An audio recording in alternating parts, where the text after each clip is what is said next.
Hello everyone. Today we are going to be talking about how we are combating COVID-19 as a new small business. So with COVID-19 now spreading across the globe, pretty much tons of small businesses are being forced to close.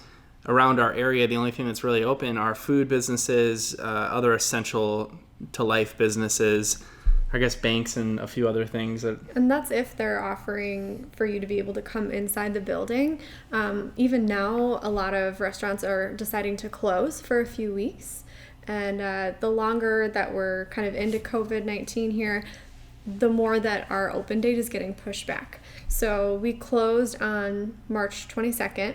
We were forced legally to be closed by the 25th, so we decided to close a few days early, and then they said that we could be reopened by April 13th, and we're going to have to be closed until May 1st now. Yeah, so another 3 weeks closed.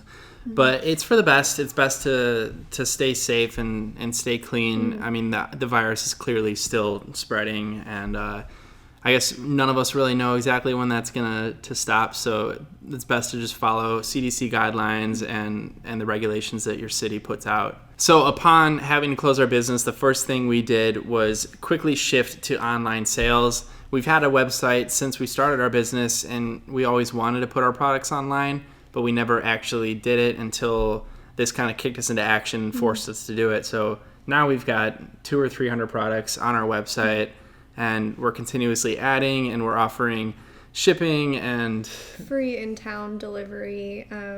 We started with offering curbside pickup.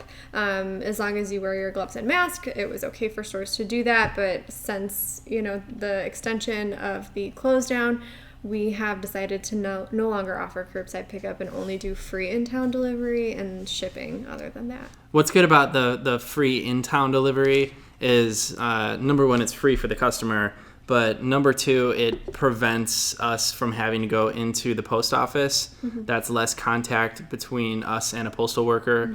And when we do go into the post office, we always print our shipping labels here in store. We do all the packaging in store. That prevents us having to go face-to-face with anyone at the post office. Your local post office should have a specific delivery space for people that have pre-printed labels. So I would call ahead of time, just ask where you can find that prepaid space. At our post office, they have kind of like a drop box. You pull the lid down and you can throw small packages and parcels and all that in there. And then to the right side of the counter, they have a designated drop area for larger packages. That way you don't have to come into contact with anyone. We obviously recommend wearing gloves and masks and all that good stuff to keep yourself safe and others safe. Yeah, especially those that are immunocompromised at this time. They're doing all of their ordering online. They cannot leave their homes.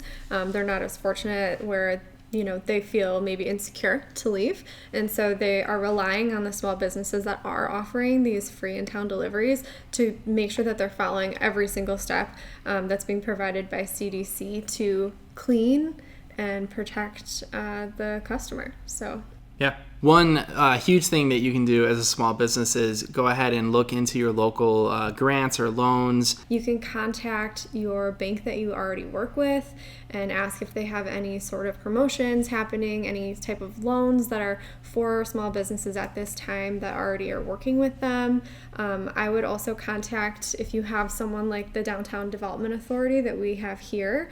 They've been in constant contact with us, letting us know what we are and are not allowed to do as a business during this time. There are some loans that can be forgiven as well, so I would be sure to read the fine print, see if there are any loans that you can apply for that can be forgiven if you can prove that you're using it towards business expenses that are keeping you in business during the shutdown. Don't expect anything, but try everything. We've already been denied one grant, and we haven't actually gotten any loans or grants yet at this point, but we're going to keep trying and see what's out there because it's definitely worth it. There are people out there that want to help you. Your local community does not want to see you fail. I definitely think that right now is a big time to push things like gift certificates and gift cards, online sales if you can, do Zoom conferences, FaceTime, anything that you can to consult with other people. I would even try just reaching out to other people you know that have a small business and pick their brain. What are they doing right now? How are they making sales? Are they still promoting online? It's important to show the public that you're following CDC guidelines, whether that's sharing photos of yourself wearing gloves and a mask while you work, or just anything to make them feel a little bit more comfortable still buying from you and working with you. You can take videos of yourself boxing up products for your online orders or your curbside pickups wearing gloves and masks by continuing to Clorox, disinfect, clean everything. You're not only helping to flatten the curve, but you're going to be sure that your customers want to come back once you're ready to reopen. Something you can do with your downtime, depending on the business that you are, is try to create some of your own product. We make a lot of our own product here, some apothecary, some screen printing, some blacksmithing goods and woodworking. That's stuff that we can fill our store with that pretty much doesn't cost us anything or very little compared to what it would if we were wholesaling it. I think it's important too to kind of scavenge what you already have and see if you have enough materials to start a new project.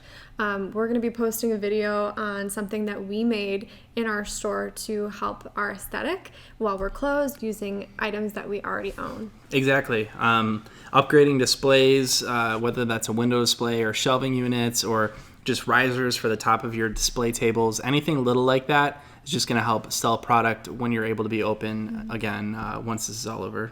One thing that we did was we took a bunch of videos for our Instagram that were also shared to Facebook. So I basically walked around the entire store just taking videos of products and talking to the customers about what it is that we sell. And especially times like now, we can't put every product on our website. So we wanted to do like a walkthrough of the store showing products that we can't maybe get online, products that are maybe too big to ship or they're one of a kind. And I think it came down to like 150 clips. And I just took all of those videos, posted them to our Instagram stories, and then I created a highlight. And I continually go back and make sure people know that they can shop in our highlights and just shoot us a direct message to purchase over the phone. You'll want to be sure to stay active on social media so you don't lose your following. A really good way to do that is even just by commenting on some of your fellow small business friends, pages, promoting them in any way you can so that they can do the same for you. Make sure that you have signage in your window if you're a small business. If you have your brick and mortar shop and you're forced to close, people are going to want to know if they can still support you, whether that's a big chalkboard sign like we have that Kat drew up, kind of instructing people what they can do to still support us, or even just a little paper in the window, something there so that people know that they can still do business with you. Be sure to go on your state's website to see if there's any missing information that you might need, anything about ways that they can help support you or ways that you can support yourself during all these closures.